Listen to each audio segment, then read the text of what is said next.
Go. Hey, magandang tanghali po sa inyo lahat. At ngayon ay huling araw po ng linggo at huling petsa po ng buwan ng Agosto. Ayan. Huling petsa po ng buwan ng Agosto. Thank you, Bro Idong. Salamat sa mga salita ng Diyos po nating pinagsasaluhan at tayo po ay patuloy na mag-aaral ngayong umaga po. Siguro nga ang bawat tagpo ng buhay natin ay mayroong tinatawag dito na value, importansya. At sa ating pong pag-aaral ngayong umaga, ang talakayan po natin yung darating po na kaluwalhatian po sa katawan ng ating Panginoon. The body of Christ. So the body of Christ, to be understood, sa ating kapanahonan ng biyaya po ngayon, nasa dispensations of the grace of God po tayo ngayong kapanahonan. Mula nung si Kristo ay nabuhay na mag-uli, tinawag niya si Pablo upang ibigay sa kanya ang programa, habilin, layunin, plano ng Diyos para sa ating kapanahonan ng biyaya po, na kung saan ang biyayang ito ay tatamasain natin at kasalukuyan natin tinatamasa po sa ating kapanahonan, na hindi lamang sa atin na mga Gentiles, ngunit una, para po sa inyong kaunawaan, ay sinikap pa din ng ating Panginoon Diyos na ang ebanghelyo ng biyaya po ay pahayag din naman sa mga Israel. Oo po. Una pa din sila po kasi nga po ay nandoon ang concentration ng Diyos sa pagliligtas niya sa sangkatauhan, una para sa kanyang bayan. Oo. Kaya nung sinikap ng 12 apostoles ang pangangaral po ng the kingdom gospel, hanggang sa utay-utay na po na nagdiminis na po ang pangangaral sa kingdom gospel, at si Kristo nga ay nabuhay na mag-uli at kailangan niyang tumawag na po ng kanyang tagapagsalita po sa ating kapanahonan sa biyayang ito na ating tinatamasa, na kung saan ang biyayang ito po sa ating kapanahonan ay hanggang sa panahon lamang po ng rapture. Hanggang sa panahon lamang po ng rapture. Yan ang distinta, ang the gospel of grace preached by Apostles Paul, revealed by Jesus Christ to himself personally, and now tayo po ang nagbe-benefit nito. Gentiles, una Israel, Jewish people, and then tayo Gentiles. Now, tinatamasa ho natin ngayon. At ang ating pag-aaralan po ngayong umaga ay yung darating po na kaluwalhatian ng katawan ni Kristo. At sino po yung katawan ni Kristo? Tayo po yun, na mga believers of the gospel of the Lord Jesus Christ in this.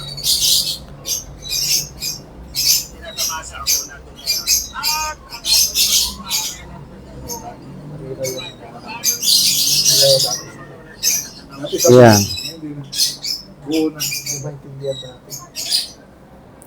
So yun.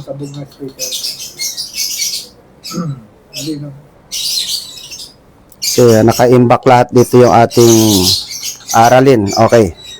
So, yun po mga kapatid. Kaya, ang mahalaga po nating maunawaan po ngayon, to be understood, the body of the Lord Jesus Christ, liwanagin po natin hindi po lahat ng religion na itinayo po ng tao ay considered as the body of the Lord Jesus Christ. Liwanagin po natin yan. Hindi lahat ng religion na nagpapakilala na sila ay Kristiyano ay mako-consider na they are part of the body of the Lord Jesus Christ, kasi ang building the body of the Lord Jesus Christ is the one or every individual, whether you are Jewish, whether you are Israelites, whether you are Gentiles, ikaw man ay tuli o hindi tuli, okay, lahat ho tayo ay magiging katawan ni Kristo po. Kaya ngayon po, walang certain amount o walang certain counts or number kung ilan na po ang body of Christ, kasi unlimited ho ito. Lahat po ng mananampalataya sa sa Ebanghelyo ni Kristo, sila po ang binubuong katawan ni Kristo, which is the Church of God in this dispensations of the grace of God po, na binubuo ho sa biyaya sa pamamagitan ng gospel of grace, no? So matatapos lamang ito ho kapag si Jesus Christ ay magbabalik sa rapture, hindi po sa second coming, ha? Okay, sa rapture po. Pagbalik ni Jesus Christ sa rapture, kasing bilis lang po ng kisap mata ho yung rapture. Okay, kung paano sinasabi ho dyan sa 1 Corinthians 15:51 hanggang 55 po, mababasa ho natin doon yan. No, gaano ito kabilis tong events na to. And then si Jesus Christ mismo bababa sa kanyang sarili, no? At kasama ang kanyang mga katawan o mananampalataya na nangatutulog na, no? Upang igawad yung katawan na hindi na nasisira pa ng kamatayan or immortal body. Kaya yun yung tatalakayin natin yung the future glory of the body of Christ. O, ulitin ko. Do not think and consider as you are belongs to the biggest religion throughout the world or globally, at sasabihin yung Kristiyano ka at ikaw ay katawan ni Kristo. No. Hindi ho. Wala ho kayong makikita o mababasa sa Bible na nagsasabing all religions that was founded by certain denominations which is known and very famous worldwide. Kayo yung tinutukoy na the body of Christ. The body of Christ, very clear that you and I and he who believes the gospel, mihina po, opo. Sige, tuloy lang po tayo. Tuloy lang po, mga kapatid. Okay. Sa 1 Corinthians 2:7 po, yun po yung ating text po. 1 Corinthians 2:7. Yan, babasahin ko po. So, bago po tayo magbasa ng salita ng Diyos, ugali ko po na magpipray muna. Amen. Pray muna tayo. Dakilang Diyos, aming amang banal sa langit, ikaw ay Diyos na makapangyarihan at banal. At ang iyong mga salita ay banal at buhay at totoo. Kami po narito ay nagsama-sama at nagdi-discuss, nagtuturo na yung mga salita ng katotohanan. Samahan niyo po kami, Panginoon, at pagpalain niyo po. Maging ang aming mga viewers and listener po, ay pagpalain niyo po sila na makaunawa sila sa mga salita mo, at maging bukas ang kanilang puso at diwa upang ang iyong salita ay malaya din namang manahan sa kanilang kaunawaan po. Samahan niyo po kami sapagkat wala kaming ibang hinihiling na maitaas sa aming kalagitnaan kundi ikaw po, at ang mga salita po ay mahayag sa kaisipan ng bawat isa po na matyaga pong makakapakinig at aralin po kasama naming mag-aaral po sa oras nito. Panginoon, ikaw po ang may akda na iyong mga salita sa makatuwid ng iyong banal na Espiritu, ang siyang kapangyarihan makapagtuturo at maggabay sa amin sa pag-uunawa, pagbabasa po at pagpapahayag na iyong mga salita. Tinataas ka namin at pinapasalamatan at pinaubayan namin sa inyo ang inyong pangunguna sa aming mga espiritu at diwa, Panginoon, sa pangalan ni Kristo Jesus, na aming Panginoon. Amen. Amen. Alright. So, papuri sa Panginoon at ang kanyang salita po sa 1 Corinthians 2:7 na akin pong babanggitin. Sabi nga, but we speak the wisdom of God and a mystery, even the hidden wisdom, which God ordained before the world unto our glory. Okay, mahayag sa ating kalwalhatian po, sa ating ikalwalhati po, even the hidden wisdom. So, even the hidden wisdom, ibig sabihin, karunungan ng Panginoong itinago ng Panginoon, secret of God, no? How that the body of Christ shall be glorified soon. See? The hidden wisdom and future glory of the body of Christ, sinasabi doon na we speak the wisdom of God and a mystery, even the hidden wisdom, which God ordained before the world unto our glory. Okay. So, sa first outline po natin po, yan, sundan niyo po kami, samahan niyo po kami. Shout out po sa aming mga viewer ho dyan at mga kapatiran namin sa labas, saan man kayo naroroon po. Salamat din sa Panginoon na meron tayong social media, social platform, na meron tayong pagsama-sama na ganitong pagkakataon, bagamat online po tayo, nag-aaral tayo online. So, anywhere in the world po, naaabot tayo ng social media po. Salamat sa Diyos sa teknolohiyang ito na tayo ay malayang nakakapag-fellowship, malaya tayo makapagtuturo, malaya ho tayo magsama-sama, mag-fellowship. No, unlike po nung kapanahonan nila ni Apostol Pablo at sa 12 apostoles, nung panahon ni Jesus Christ sa kanyang earthly ministry, na physical and personal po ang kanilang appearance po, ang kanilang gatherings, tama po. Kasi wala naman pong radio programs nung araw. Ang tagapagbalita ng Panginoon ay magsakay ng asno o kabayo, magdala ng scroll at babasahin sa congregation o kung saan pinaparating yung mensahe at kung para sa kaninong grupo inuutos ang salita ng Diyos upang doon sa saysayin. Sa atin po ngayon, sundan na lang po natin ang mga instruction ng Panginoon Diyos sa atin na body of Christ and these dispensations of the grace of God, na kaganina nga sinasabi natin doon na ito rin ay mga utos ng Diyos. Sa kinot ni kapatid na Idong sa 1 Corinthians 14:37, no, na ito ay mga utos ng Panginoon. Sa makatwid, yung mga salita na hinabilin ni Jesus Christ kay Pablo. So, ito yung mga instruction, mga utos ng Diyos sa atin na dito natin ibabase ang ating pananampalataya at pamumuhay sa ilalim ng biyayang ito. Amen? Okay. So, ano po ba ibig sabihin nito, the hidden wisdom? Okay. It is refers to God's secret plan. Tumutukoy po ito sa sikretong plano ng Diyos na tanging siya lang po ang nakakaalam. No? Hindi alam ng mga anghel, hindi pinaalam sa mga propeta. Okay? That was kept hidden in Himself. Okay. Basahin muna natin yung Ephesians 3:9. Okay. Ephesians 3:9. Alright. Okay.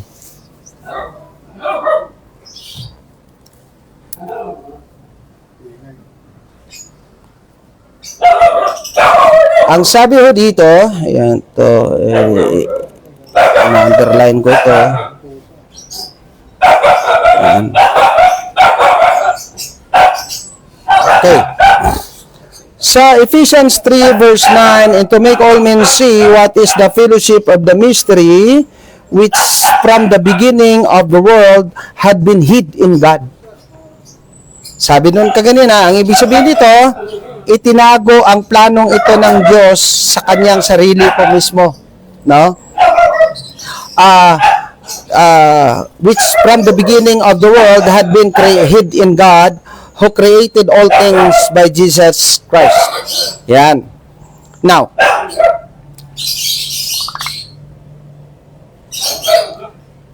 revealed through Paul's gospel, yung hidden wisdom na yon, na ipinahayag kay Pablo yung itinagong ebanghelyo o mabuting balita po para sa ating kapanahonang ito, yung hiwaga o misteryo ng kamatayan, pagkalibing at pagkabuhay na mag-uli ng ating Panginoon, na bababasa ho natin sa 1 Corinthians 15:1-4. Yan. Mababasa natin sa 1 Corinthians 15:1-4. So, okay? So, sinasabi doon, babasahin ho natin ang 1 Corinthians 15:1-4 po. Para ho ah, ulit-ulit o paulit-ulit o palagian nating maririnig hanggang sa maabot ng ating payak na kaunawaan ang ebanghelyo ng ating Panginoon na tanging nakasulat o matatagpuan at mababasa sa mga kasulatan na walang iba dito po sa Kapitulo 15, versikulo 1 hanggang 4. Okay. Sa mga amin pong viewer at mga kapatiran o meron mang mga bagong nakikinig dyan. Ayan.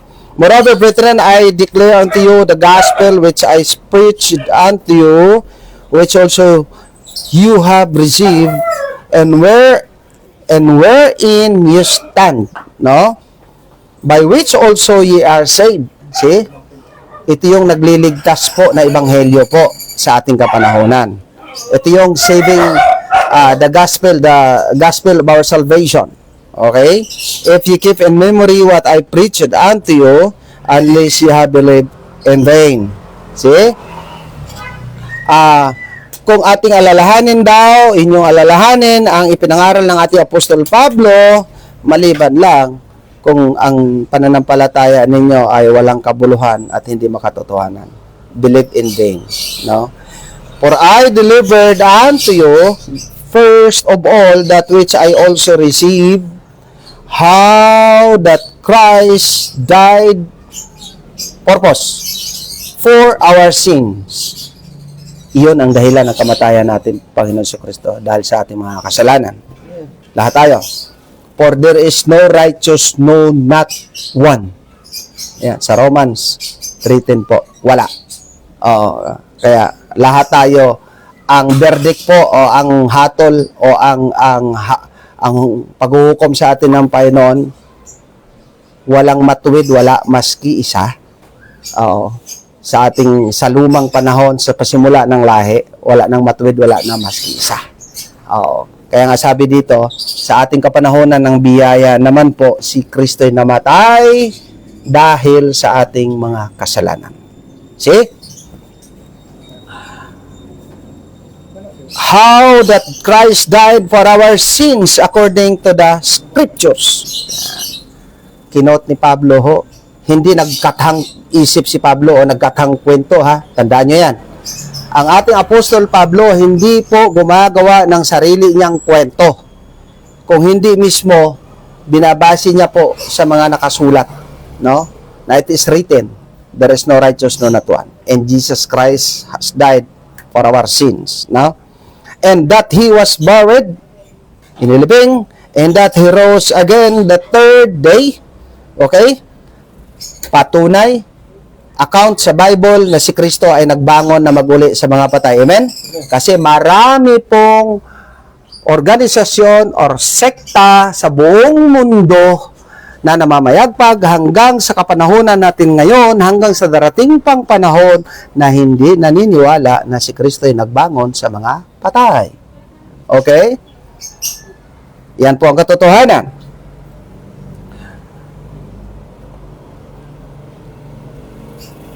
Sabi dito, okay, itutuloy ko ha.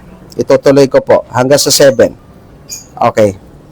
And that he was seen of Cephas, then of the 12. See? Nakita siya ni Cephas nung earthly ministry, yung fleshly body niya. And he was seen of Cephas, then of the 12. After that, he was seen of above 500, yung mga nanampalataya noon sa Kingdom Gospel. Kinukot dito ni Pablo yung mga nanampalataya doon sa Kingdom Gospel nung pagdating ni Jesus Christ fleshly. Okay? Now, after that, he was seen of above 500, beaten at once. Minsan, okay? Of whom the greater part remains unto this present. So, kinukot ni Pablo na hindi lamang natatapos ang mananampalataya sa panahon na yon ng body of Christ at yung mananampalataya sa ating Panginoon. Pero sa kasalukuyang panahon nung si Pablo ay hindi pa nandito pa sa mundo din, no, nung kasalukuyan pa siyang nangangaral pa din, na marami pang sumunod at mananampalataya pa. Kaya nga hindi lamang natatapos doon sa 500. Opo.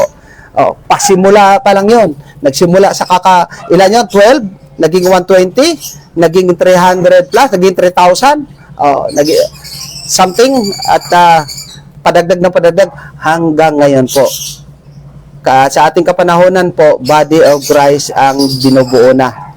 Nahiwala na pong bilang ito. Kung kaya ninyong bilangin ang buhangin or bituin sa langit, ganon ang magiging bilang ng body of Christ. As long as there is human or there is individual, a single person who believe the gospel of the Lord Jesus Christ, then he is automatically to become a member of the body of the Lord Jesus Christ. Amen po ba? Amen. Yes. Kaya maliwanag po ha. Hindi po body of Christ kung nabibilang kayo sa bilang ng relihiyon na 1,000,000, billion sa buong mundo. Oh, hindi po kayo ang body of Christ ha. But he that believeth the gospel of the Lord Jesus Christ preached by Apostles Paul the mystery of the death, burial, and resurrections of the Lord Jesus Christ. Amen? So, maliwanag po yan. Kaya klaruhin lang po natin ha. Kasi kawawa naman po yung mga nag-i-expect na pagdating ng rapture. Oh, magra-rapture. Okay.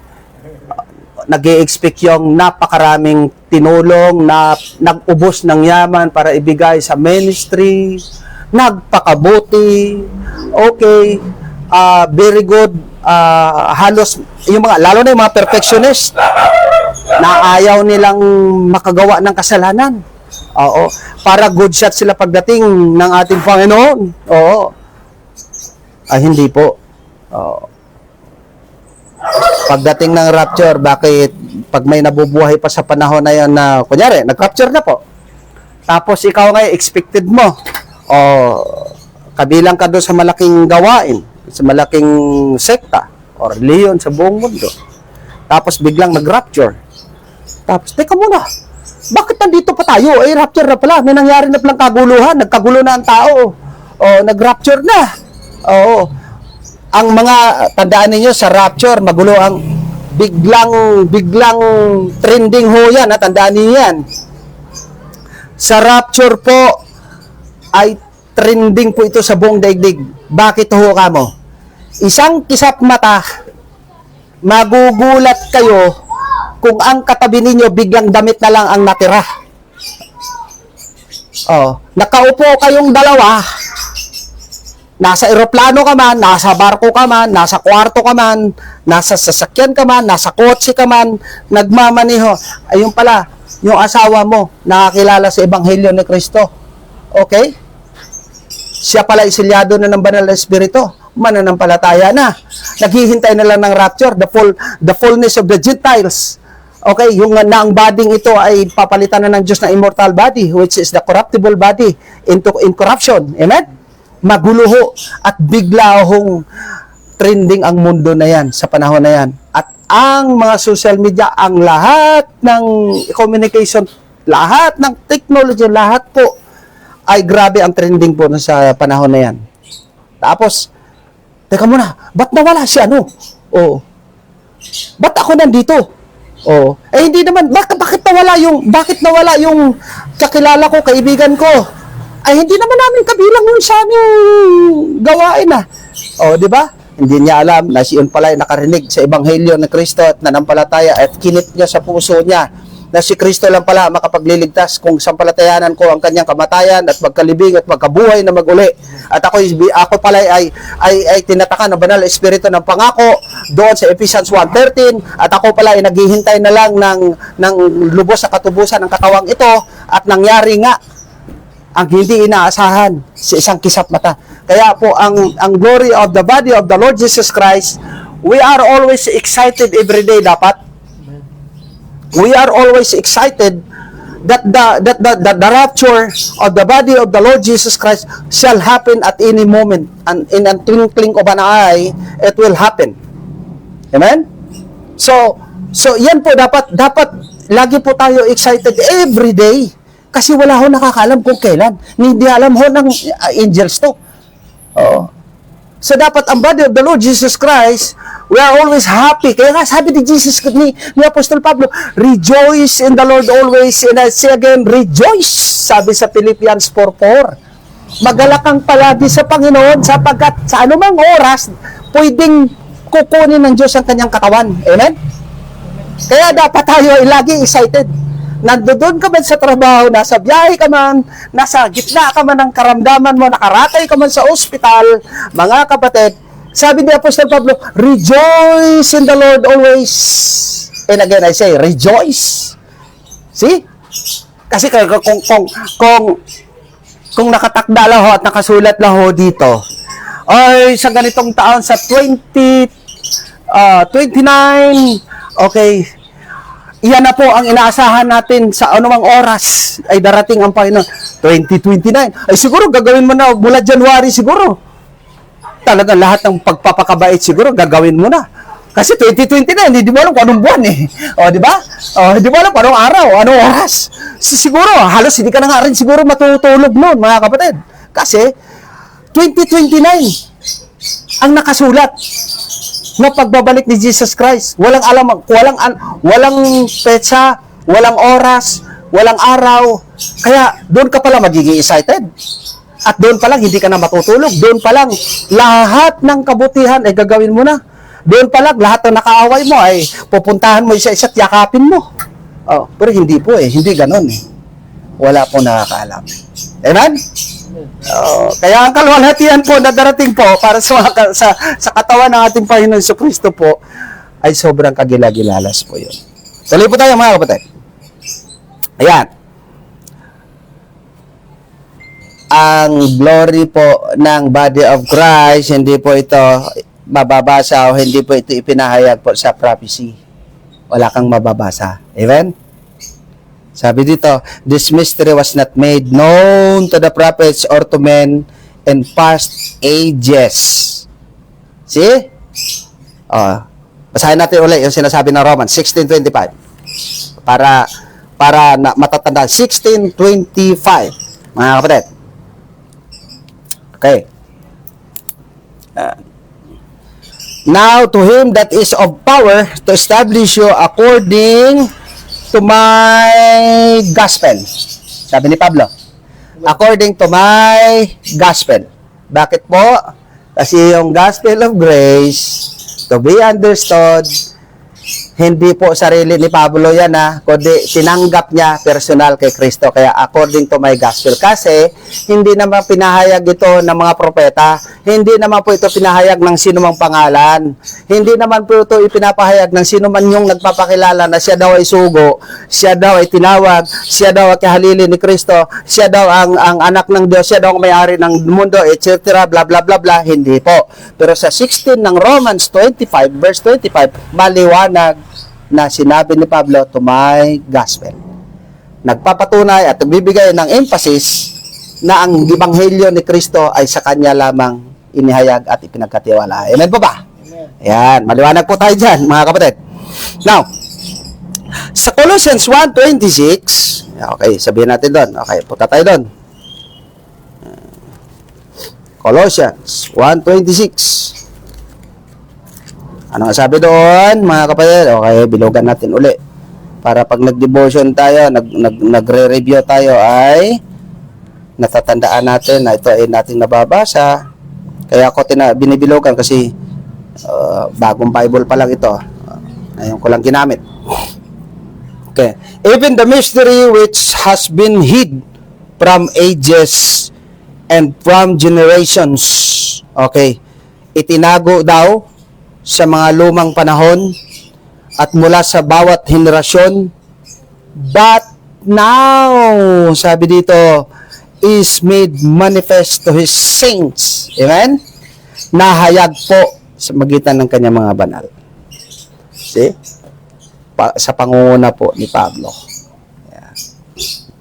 Ang ebanghelyo ni Kristo po. Okay. It was revealed only after Israel's rejections of the kingdom and the calling of Paul. Ayan.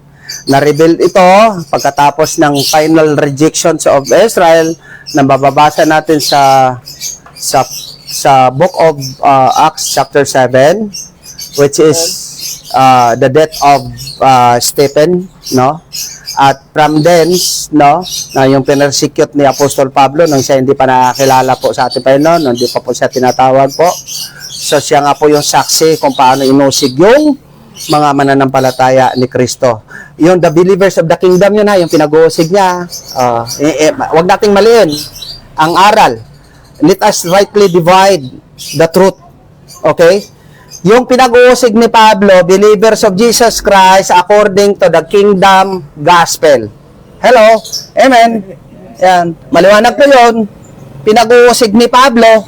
Okay. Ngayon na tayo mga Gentiles po.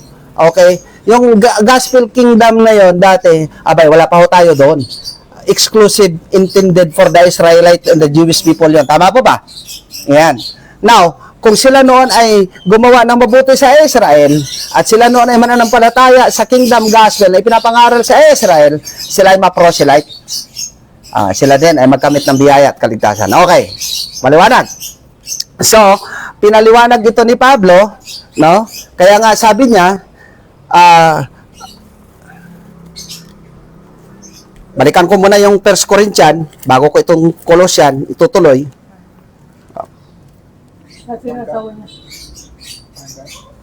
Yung sinabi ko doon na hindi lamang naputol pala ako doon na si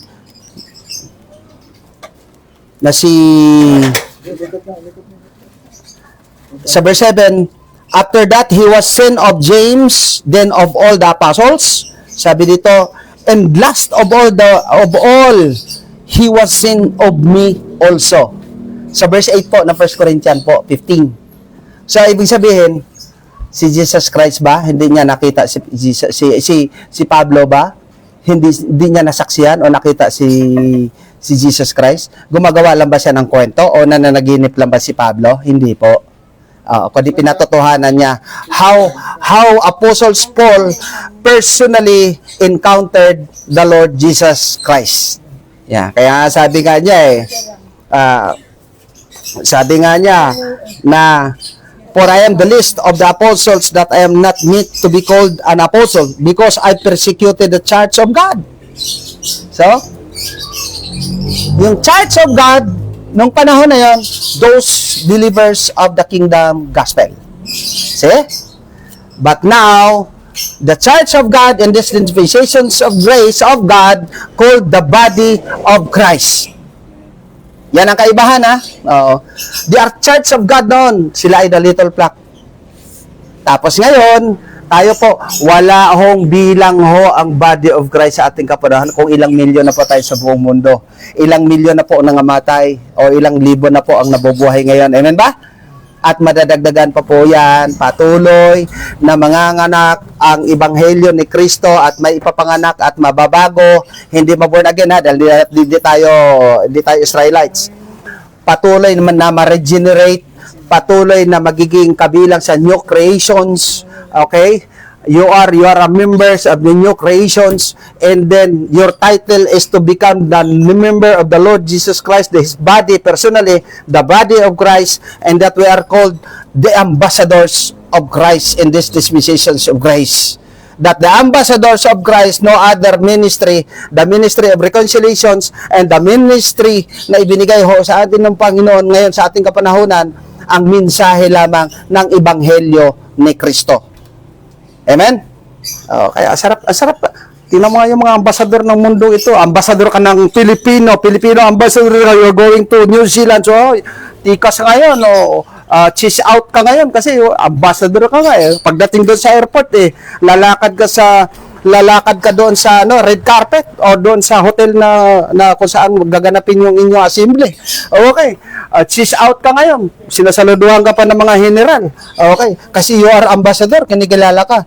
But the ambassadors of the Lord Jesus Christ, the whole world is your area. Amen? Amen. Kung tayo ay ambassador ni Kristo po, hindi mo ikahiya po ang ebanghelyo ni Kristo saan ka mang mundo dadalhin. Saan ka mang lupalop dadalhin ng iyong mga paa. Mapunta ka man doon sa area ng mga Arabo, mapunta ka man doon sa mga area ng mga barbaro. Hindi ka matatakot sapagkat Ebanghelyo ni Kristo, ang mensahe ng kamatayan ni Kristo, pagkalibing at pagkabuhay na maguli, na siyang tanging kaparaanan ng Diyos upang ang tao ngayon ay maligtas sa Ebanghelyo natin, Panginoon. Amen? So, yan ang ating hinahantay po na kaluwalhatian po sa katawan ni Kristo. Okay. Punta tayo sa layunin, no, ng glory na ito. The gospel forms a new creation. Yan, tama po. Ang Ebanghelyo po ng ating Panginoon po ay nagpo-form sa new creation. Okay? The body of Christ. Ito po yung new creations, the body of Christ. Yan. Hindi po born again na. Liwanagin ko ulit. Hello? Sa mga viewers, sa mga listeners, maging man dito po sa lugar namin kung saan kami nagtitipon ngayon. Okay, purihin na pa yun kung may nakikinig. Alright. Di ba? Hindi po kami anak ni Israel. Hindi po kami mga Hudyo. Hindi po kami mga Jewish people, di ba? Kaya kailangan kaming maipanganak ng maguli. Wala nga ho tayong Diyos na mga hintil eh. Paano ka ba ipapanganak na maguli? Hintil nga po tayo naturally, di ba? So, kailangan lang natin po new creation. Yan, mapabilang sa new generation, regeneration. Mga binago na ng Panginoon ang kaisipan. Mga na-enlight ang kaisipan. They are repented to their wrong belief, to their unlawful beliefs or unrighteous beliefs toward God. Yan. Toward God. Tinalikuran mo na ang maling pananampalataya mo at hinarap mo na ang buhay mo na tinawag ka ni Kristo sa kanyang ebanghelyo like Apostle Paul. Tinalikuran na ni po Apostle Paul kung gaano siya kasikat nung panahon ng batas, kung paano niya inusig ang mga iglesia noon ng panahon, at siya tumalikod at ang buhay niya ngayon ay inilaanan niya sa paglilingkod sa Ebanghelyo ni Kristo. Amen? Yes. Pare na pa yan. Okay. Okay, the body of Christ ay inyong forms new creations made of Jew and Gentiles. Ito yung specification nito. Made of Jew and Gentiles. Yan. Yan po yung body of Christ. Yan po yung new creation. The body of Christ po consisted of the believers of the gospel of the Lord Jesus Christ, both Jews and Gentiles. Amen? Yung iba, nakasanayan na natin sa ating mga Pilipino sa buong mundo, kaya nga nagpapatuli. Pero hindi nila alam ang kahalagahan ng pagtutuli, ay covenant po yun. Ngayon po, mga kapatid, tuli ka man o hindi, mga kapatid, Hodyo ka man o ano ka mang lahi, mga kapatid, if you heard the dispensations of the grace of God, if you heard the gospel of Christ, and then you believe it, you heard, you believe, and then that is the power unto salvation. Amen? Amen. Yes. Ordained, sabi dito, okay, made of Jew and Gentiles, baptized by one Spirit in one body. Okay. 1 Corinthians chapter 12, binibilisan ko na po kasi ang ating oras ay tumatakbo bagamat hindi natin hinahabol. Okay, 12:13. Okay. Sabi dito,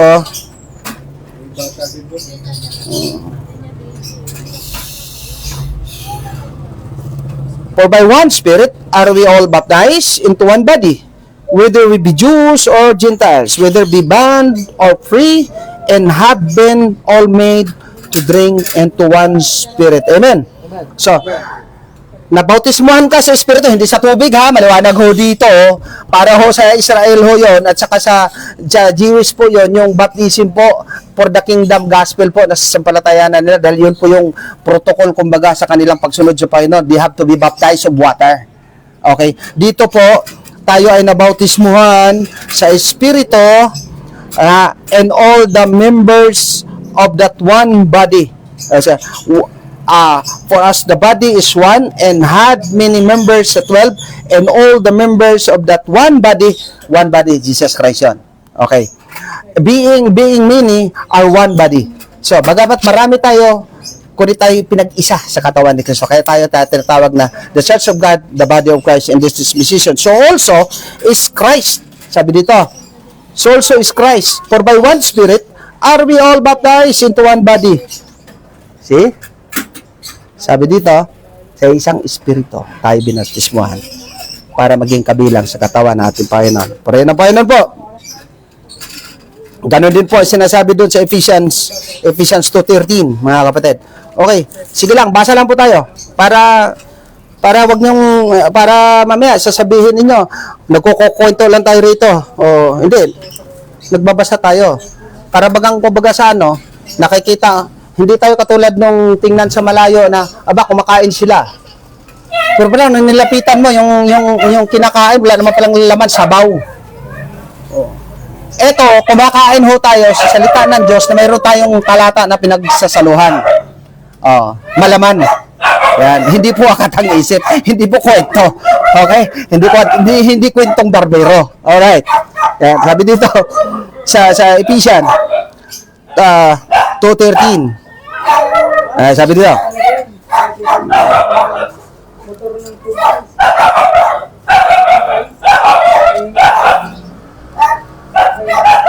Pasensya na po kayo kasi aking pinapandaan po kasi okay, sabi dito. But now in Christ Jesus, you who sometimes were far off are made nigh by the blood of Christ. Amen. Tayo dati hindi kabilang sa Israel. Tayo dati ay malayo tayo sa biyayang ito. Nung hindi pa nahayag ang biyaya, wala ho tayo. Hindi ho tayo kabilang. Kaya nga hinalimbawa ng Panginoon yung aso eh. Sabi nga ng Panginoon hindi ho karapat-dapat ho na yung pagkain po para sa mga anak ay ibibigay sa aso. So binibigay, logic ho yun o illustration po yun. Kung paano yung aso kasama rin doon sa loob ng sambahayan, alaga rin ng amo, di ba? Pero yung pagkain para doon sa mga anak ng amo ay hindi karapat-dapat ibibigay doon sa aso. Okay? So, pero ngayon, ginawa ho tayong makalapit sa Diyos o ma-reconcile sa magitan ng dugo ng ating Panginoon sa Kristo. For He is our peace, who had made both one and had broken down the middle wall of partition. Yan. Between us. Yan. Ano yung naghahati sa atin? Yung covenant. Yan. Naghahati sa atin. Hindi tayo kasali dati sa covenant nila. Hindi tayo kasali sa nilang batas. Gentiles so tayo. Kaya ngayon, nakakalungkot po, yung Gentiles, sinusunod yung 10 Commandments. Gentiles so kayo hindi naman kayo Hudyo eh. Bakit sinusunod doon ninyo yun? No? Bakit yun ang pilit niya ipapaunawa sa tao? Yung Gentiles. No? Yung 10 Commandments na hindi naman tayo kabilang doon. Amen? Okay, nandito tayo sa batas ngayon. Sabi nga dito, sometimes we are far off and made nigh by the blood of the Lord Jesus Christ, for He is our peace, who had made both one and had broken down the middle wall of partition. Okay mga kapatid, nung namatay si Jesus Christ sa cross ng Kalbaryo, tapos na ang partition. Kasi nakita ng centurion na nabiak po ang tilon o tabing nung dakong kabanal-banalan ng templo. Nabiak po yun. Ayan. So, yun yung hiwaga ho nun, mga kapatid. Alright?